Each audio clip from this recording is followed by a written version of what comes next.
Hi all, this is section 17 from our book, and we're going to start off with talking about the angles for a pie chart. So it says that we studied pie charts back in lesson 1.1, and I'm not sure if we actually did that as one of our prep skills before or not, but remember that a full circle, if you go all the way around the circle, that's 360 degrees.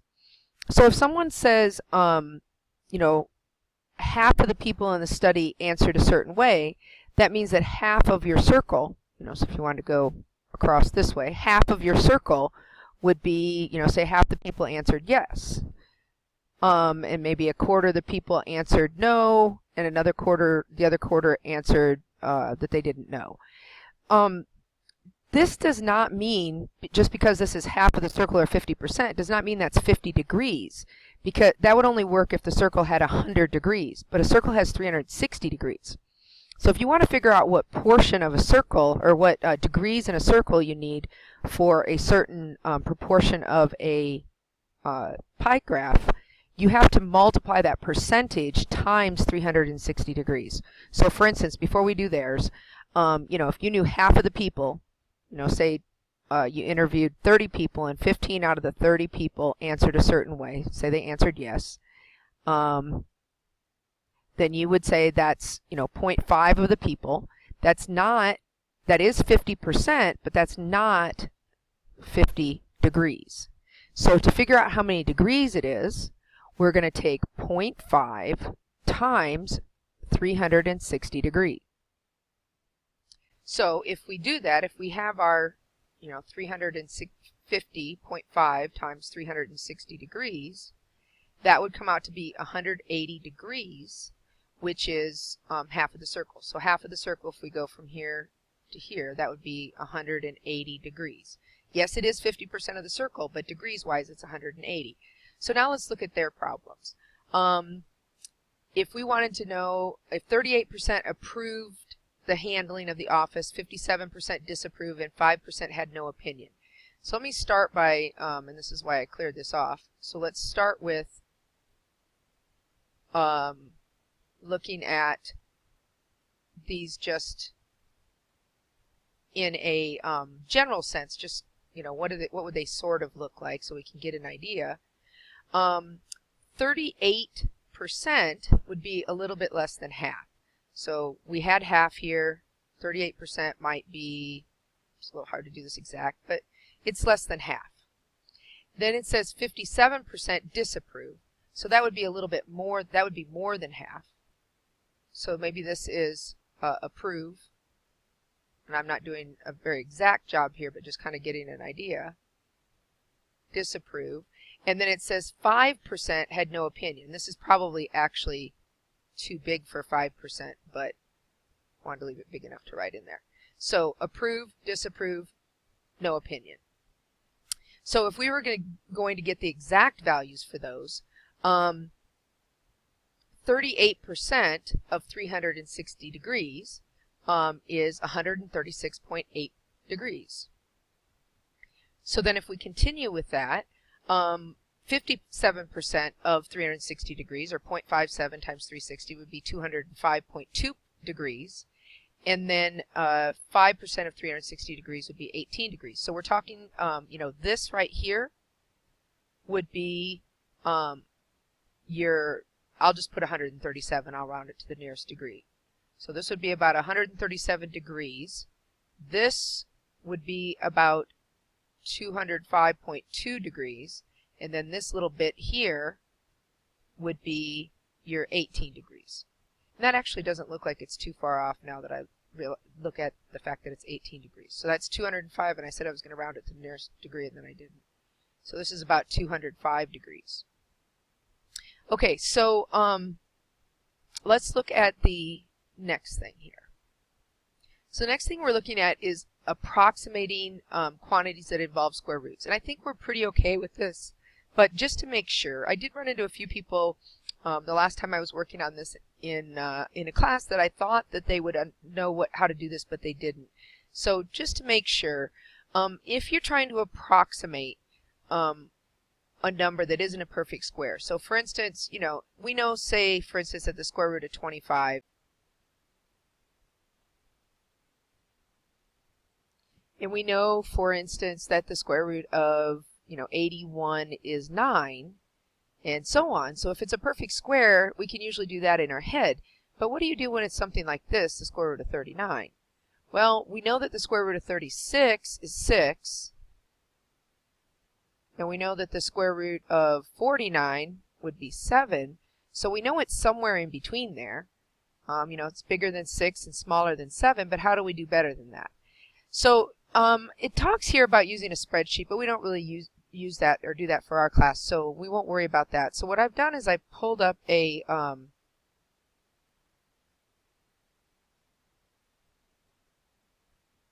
computer emulator, or a calculator emulator. I wanted to show you what it looks like on most handheld graphing calculators. So on most handheld calculators, you're going to find a square root button. Sometimes it's right on the button, and sometimes it's above the button. So in this case, it's above the button. And so in order to get anything that's green on this calculator, that's not directly on a button, but it's above a button in green, you have to push the second button. Sometimes it's a shift, sometimes it's an alt button, but you'll have to push that button. And then you push the button that's below what you want. So in this case, I'm going to push the x squared button because that's going to get me whatever's above it, which is the square root. And you'll notice here on the calculator it pops up with the square root. And then we put in 39 and hit enter. So this particular calculator, it will give you, its default is to give you the answer still in square root form. If it can be simplified, it'll simplify it, but it may still have a square root in it. So if that's not what you want on this particular calculator, and there's other calculators that have something similar, it'll say simplify. I know the Casio calculators have that. Maybe I'll try to pull one of those up. But then you hit this button, and it'll shift it to a decimal. You can also do that if it gives it to you as a fraction and you want the answer as a decimal. So for instance, if I put in 4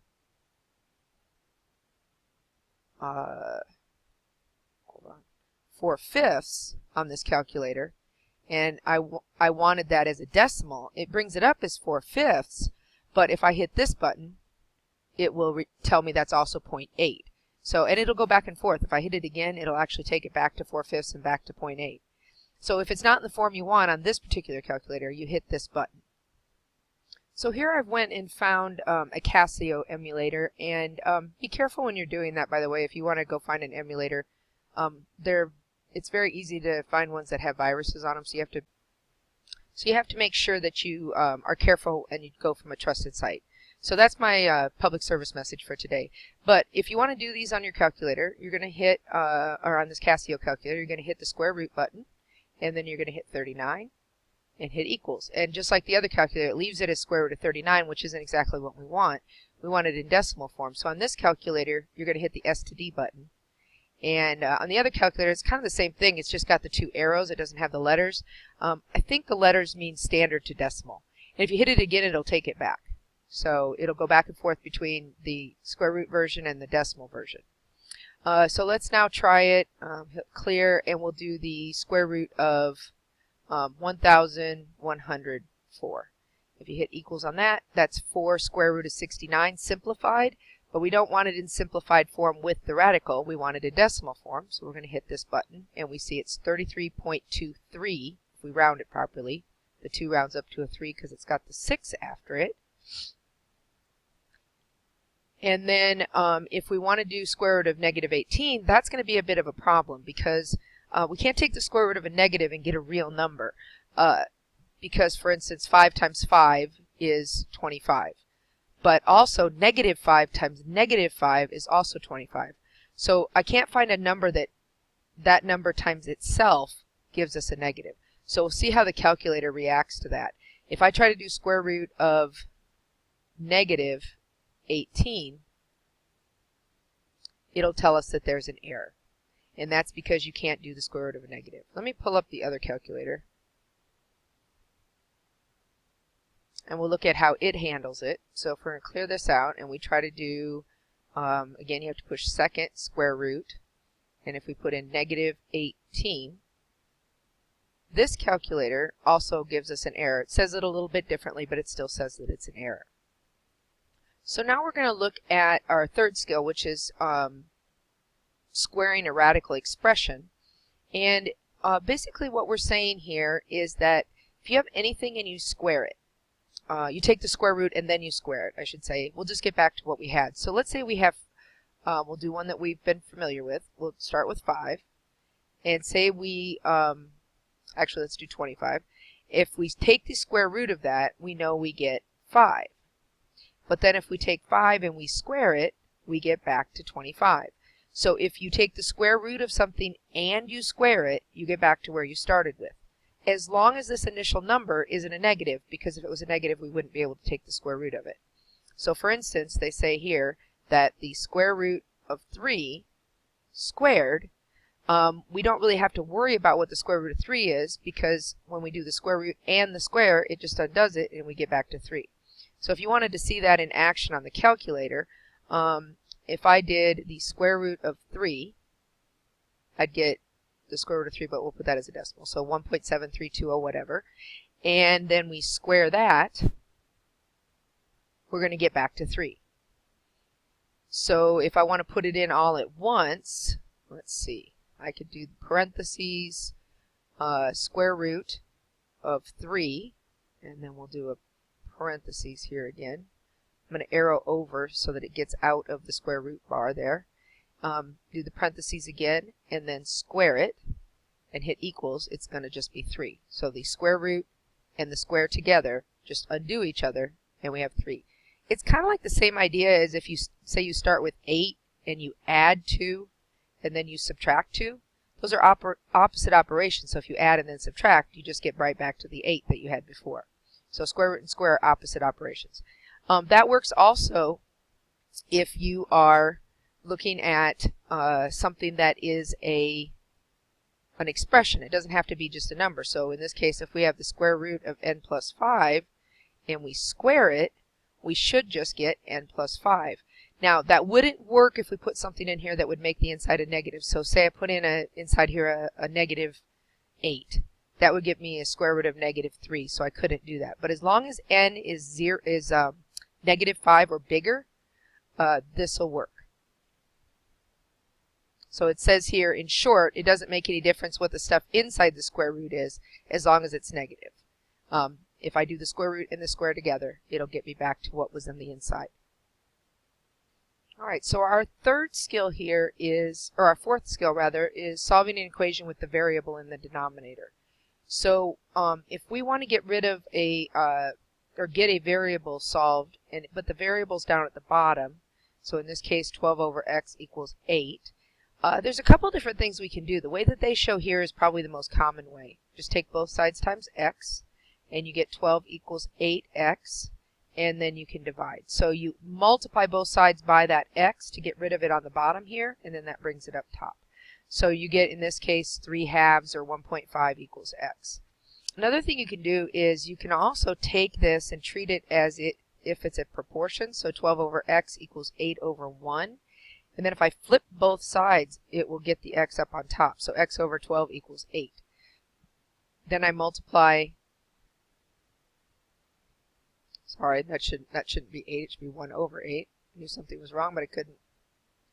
So this should be 1 over 8. We have to flip both sides. So if I multiply this side by 12 and I multiply this side by 12, these 12s cancel, and x equals 12 over 8, or 12/8, which is, again, 3 halves. So either one of those work in most cases, so you can use whichever one you prefer. And so now we'll finish up with our prep skills questions, and it says, in a pie chart, one sector represents a data value that's 47% of the whole. Find how much that is. So remember, 47% of a circle is what we're looking for. 47% is 0.47. Of a circle would be of 360 degrees. And so if we multiply that out, we should get, I'm going to open up that calculator again real quick. So we should get 0.47 times 360 degrees, and we get 846 over 5, but if we switch that to a decimal, that's 169.2. So 169.2 degrees. All right, so now it says use a calculator to find an approximate value for the square root of 18.4. Round it to 2 decimal spots. So if we type that in on the calculator, the square root of 18.4 is this crazy thing if it's in standard form, but if we switch it to decimal form, it's about 4.29 to 2 decimal places. Whenever I start to write on here, then I lose the calculator. All right, so then on this one it says use a calculator to find this approximate value. So we have the square root of 0.4 times 1 minus 0.4 all over 800. So if I type that in on the calculator, I'm going to do the square root first, and then I'm going to do a fraction bar. And on the top I'm going to do 0.4 parentheses 1 minus 0.4, and then underneath I'm going to put the 800.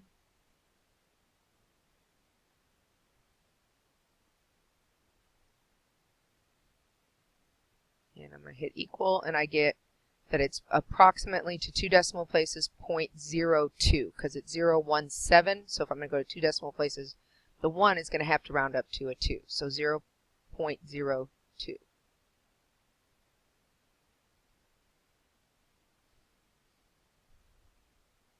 Now it says to find the square of this. We have the square root of 12 over n. So if we square that, the square root and the square undo each other, and we just get 12 over n. So that's not so much of a calculation as it is just understanding that the square root and the square undo each other. Now we're going to solve the equation 36 over n. I'm going to do it the way they did in the book. You could flip it and make it n over 36 equals 1/4 if you like that better. But I'm going to just multiply by n, and that'll give us 36 equals 4n, and then divide by 4, and I have 9 for n. And then, so this was number 1, this was number 2, 3, 4, and 5, and now for number 6, I'm going to have 0.027 over n equals 3.5, and I'm going to multiply both sides by n, and I get these cancel, and I get 0.027 equals 3.5n, and I'm going to divide by 3.5, and I'll have the answer. Let me pop up the calculator real quick here.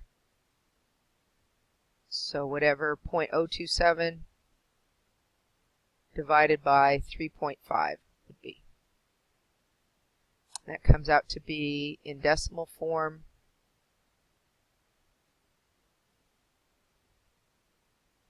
comes out really small. So in decimal form, this means 7.71428 times 10 to the negative third, which means I want to take that decimal back 3 spots.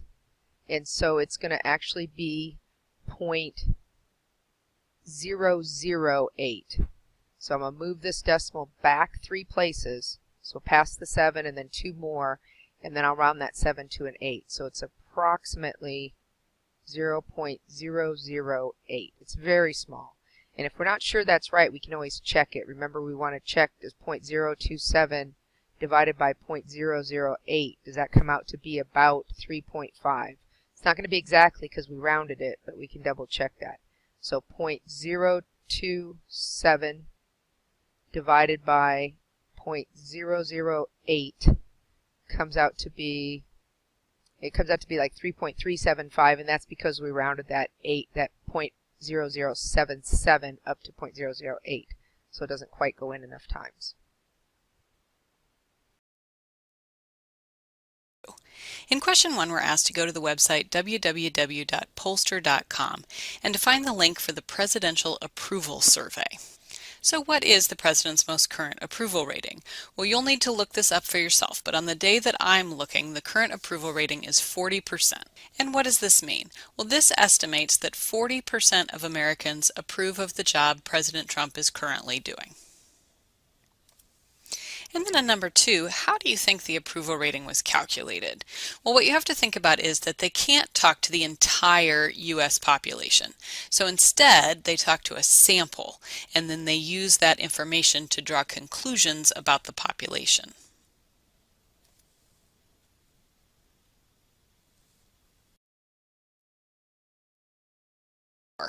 In question 3, we're supposed to draw a pie chart describing the most current presidential approval rating, and your chart should have 3 sectors: approve, disapprove, and undecided. So as of the day I'm making this video, the approval is 40%, disapprove is 53%, and undecided is 7%. So I need to find the number of degrees in the pie chart for each of those categories, which means I need to multiply each of those percentages by 360. So for approve, I'll take 360 times 0.4, and that's going to give me 144 degrees for that category. And then for disapprove, I'll take 360 times 0.53, and that's going to give me about 191 degrees. And then for undecided, I'll take 360 times 0.07, and that'll give me 25 degrees. And then I can go ahead and put each of those on the pie chart. So for approve, I have 144 degrees. And then for disapprove, I'll count 191 degrees from there. And then the last 25 degrees are undecided. And then in question 4, how would you describe the trend in approval rating over the last 6 months? Well, you need to look at pollster.com to see what that trend has been. And as of today, the approval rating has been fairly steady over the last 6 months, with a slight increase in the last month or so.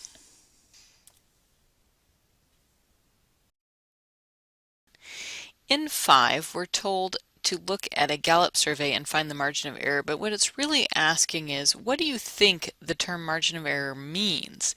Well, it describes how far off the results of the survey could possibly be.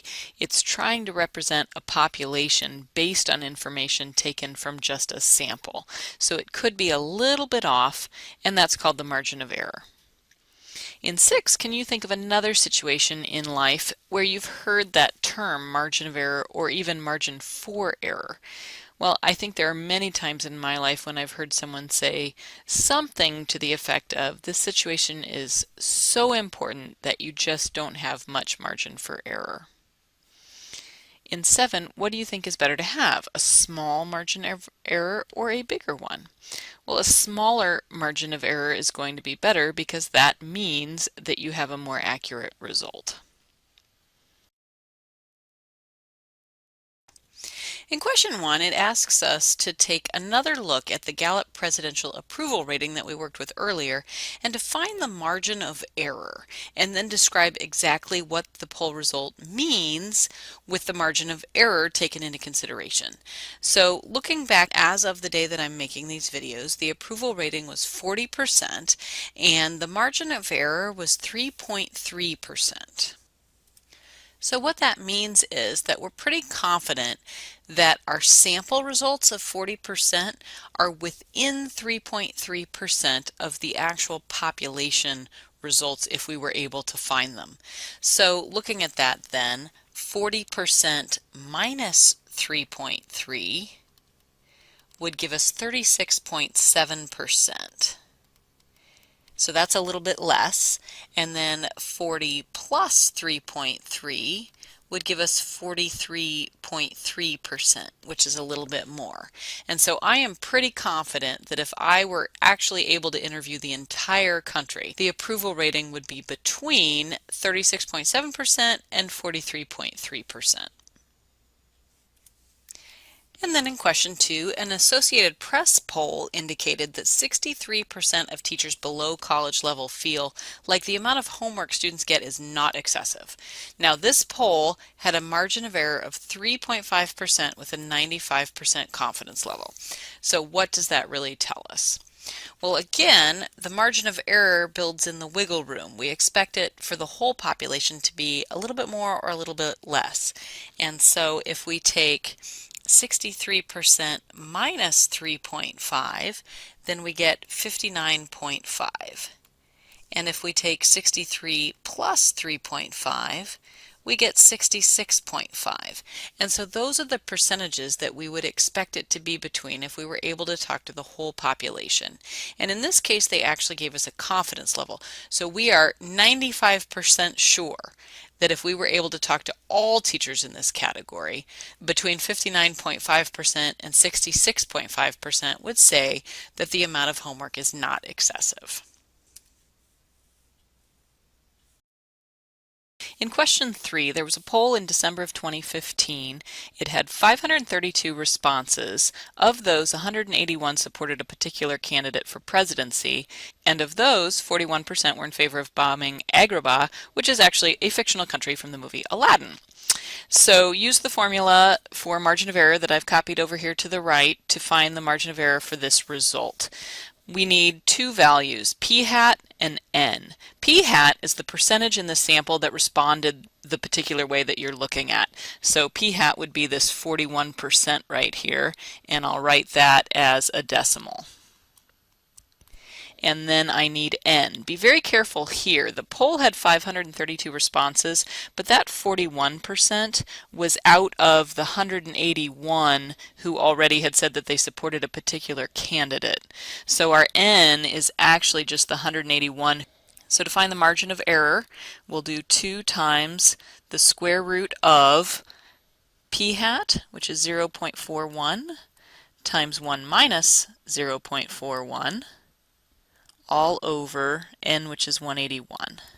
Be careful putting that into your calculator. That should come out to about 0.073 or 7.3%.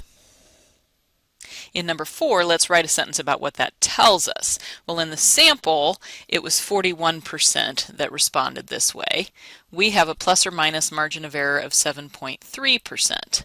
So we're going to add 7.3 and subtract 7.3. And this tells us that we think out of the whole population of people who support that candidate, that the percentage would actually be somewhere between 33.7% and 48.3%. This margin of error formula gives us a margin of error with 95% confidence. So that means that we are 95% sure that if you were to go out and talk to everyone who supported this particular candidate, between 33.7 and 48.3% of them would support bombing this fictional country.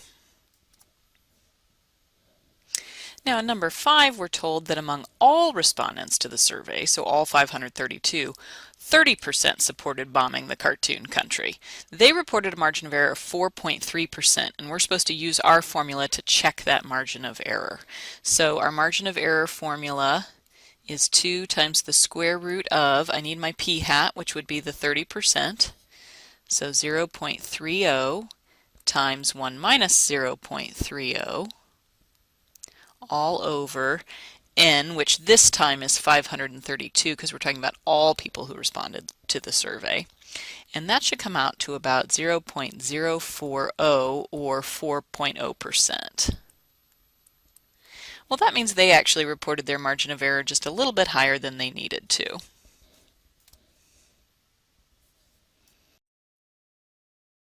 In question 6, we're asked to think about, what do you think would happen to your margin of error if you interviewed more people? Well, if you think about it, talking to more people should make your results more accurate, so the margin of error would get smaller or go down. In number 7, does what happens with the formula itself match that answer? Well, looking at the formula, the only place the number of people that you interview appears is in the bottom of the fraction. You're dividing by n. If you divide by a larger number, you're going to get a smaller result. So this does match what we thought about a larger number of people being surveyed, resulting in a smaller margin of error. In number 8, so what if the people who did the Agrabah poll got lazy and they decided to only survey 100 people? What would the margin of error be then? Well, the margin of error is 2 times the square root of p hat, which in this case was the 0.30, times 1 minus 0.30, over our new n value of 100. And that comes out to about 0.092 or 9.2%. And so what we can see has happened is that by talking to less people, we have a higher margin of error.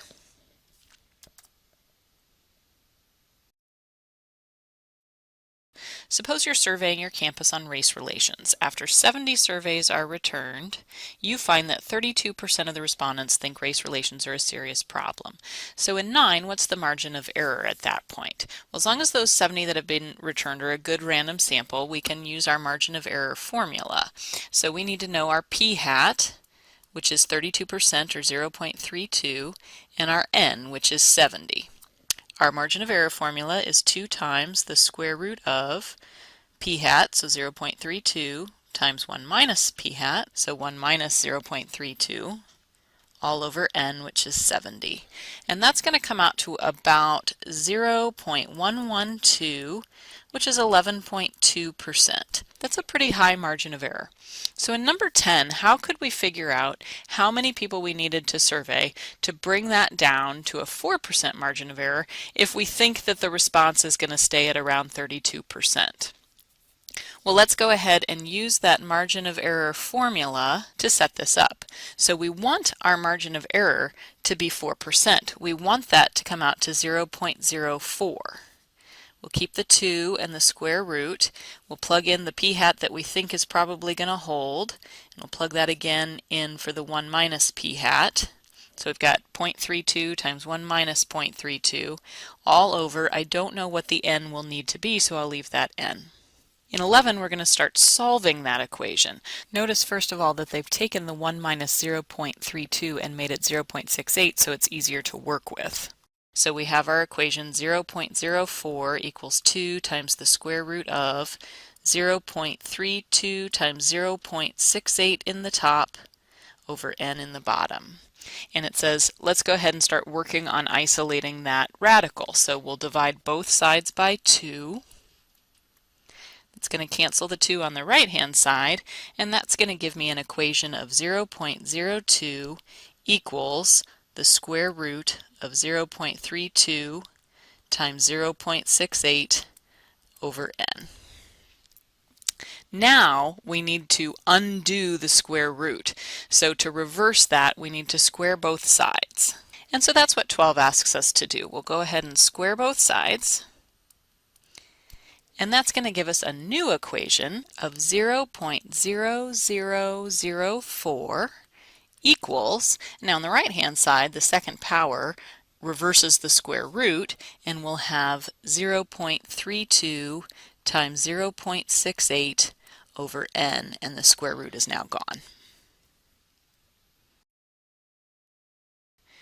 In 13, we now have the equation 0.0004 equals 0.32 times 0.68 all over n. And we need to start trying to get the n by itself. But before we can do that, we really need it to be out of the denominator. So here I'm going to multiply both sides by n. That'll cancel the n on the right-hand side. On the left, it's going to give me 0.0004n, and that's going to equal 0.32 times 0.68. And it's probably time to go ahead and multiply those together, which would give us 0.2176. And then in 14, it's pretty easy now to go ahead and solve for n. We just need to divide both sides by 0.0004. And that's going to give us n equal to 544 people. Now the question is, how many more do we need? We already have 70, so 544 minus 70 tells me that I need 474 more surveys to come in. And then in 15, do you find that number surprising? You might. I don't, because if you're trying to be 95% sure that you're representing a whole population, 70 really doesn't seem like a lot.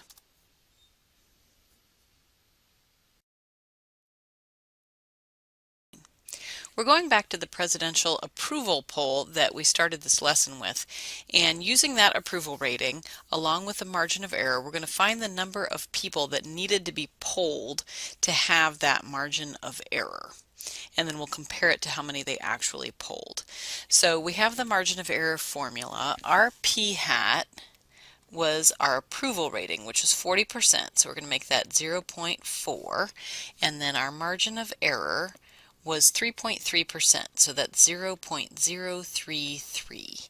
So we'll plug that in. We've got 0.033 equals 2 times the square root of p hat, which is 0.4, times 1 minus 0.4 over n. And then we need to divide both sides by 2. And so that gives us 0.0165 equals the square root of 0.4 times, let's go ahead and make 1 minus 0.4, 0.6, and then that's over n. Now we can go ahead and square both sides. And that'll give us 0.00027225 equals 0.4 times 0.6 over n. And then we need to multiply both sides by n. And that'll give us 0.00027225n equals 0.4 times 0.6, which is 0.24. Now we need to divide both sides by 0.00027225, which will give us an n of about 881.5, which means we need to round that up to 882. That's the number of people that would need to be surveyed for this margin of error. Now the actual poll that we found on pollster.com interviewed 1,291 people. Now that difference could be due to rounding, or it could just be that they were being especially careful, or they could have even been working with a higher confidence level.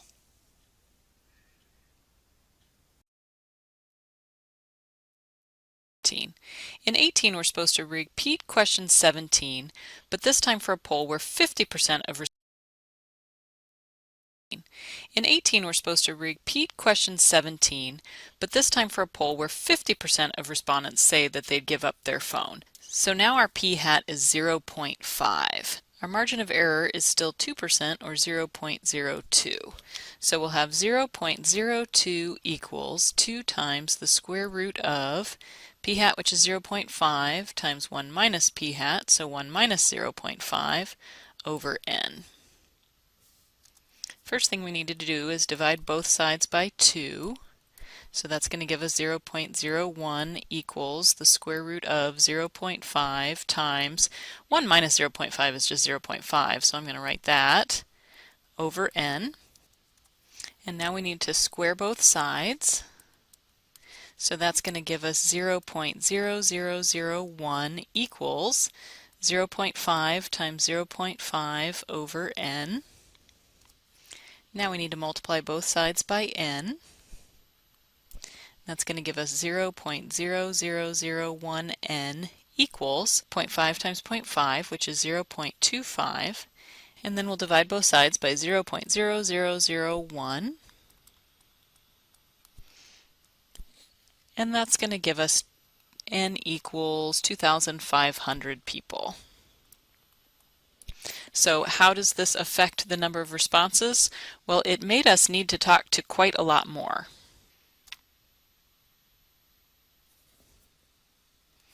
So then in 19, looking at the margin of error formula, why does this make sense? So looking at the formula, the p hat is what goes in the numerator. And the larger the numerator, the larger the result. In this case, that makes sense then, because when we had a 0.09 as our p hat, we got a smaller result than when we had 0.5 as our p hat. So having a very small p hat, even though it gets multiplied by something a little bit larger, does end up resulting in a smaller margin of error in the end.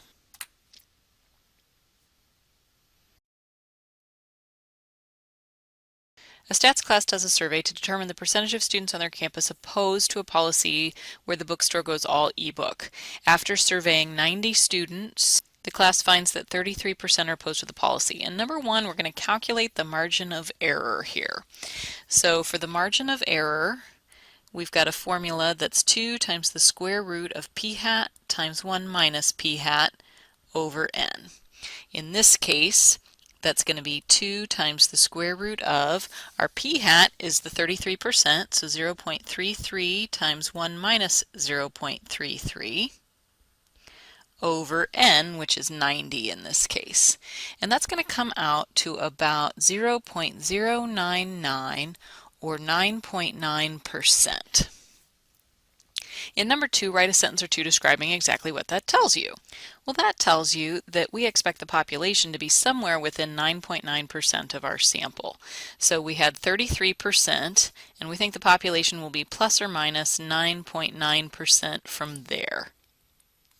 So that tells us that we expect it to be somewhere between 23.1% and 42.9%.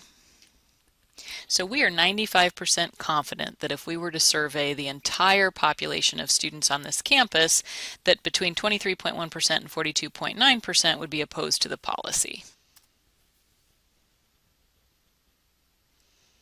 In number 3, the class conducting the poll was unhappy with that margin of error because it was really large.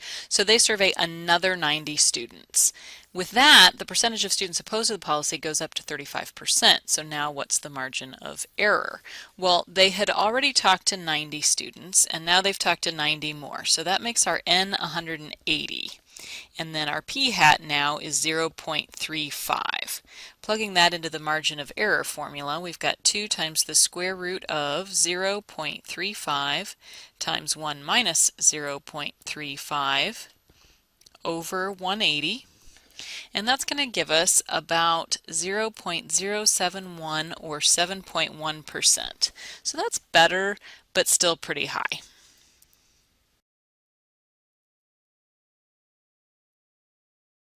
We're still looking at the stats class survey. If surveying more students keeps the percentage opposed to this ebook policy at 35%, how many more would they need to survey in order to be 95% confident that the correct percentage for the entire student body was somewhere between 32 and 38%? Well, the first question is, what's the margin of error if we want it to be between 32 and 38% for the population?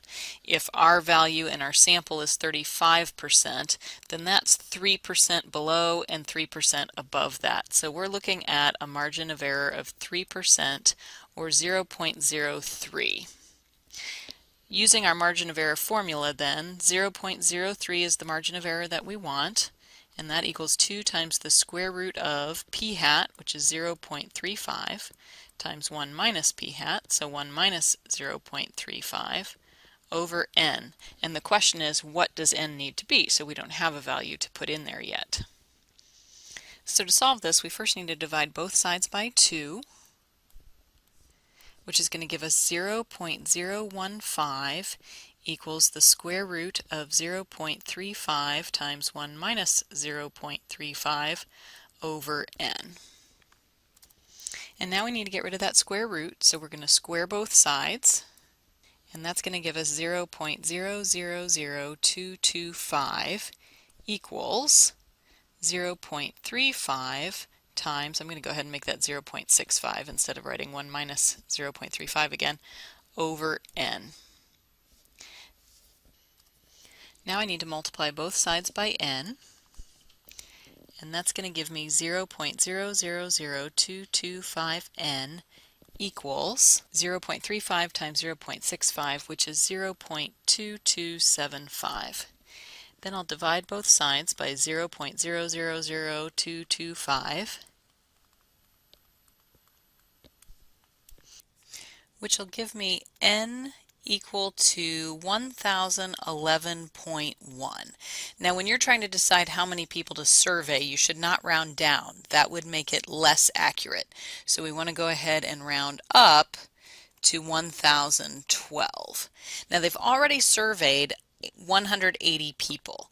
So 1012 minus 180 means they need to survey 832 more people.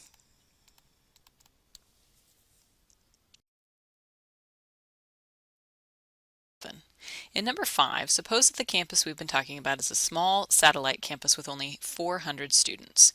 Well, that means if you survey 180 students, you've almost surveyed half of everyone on campus.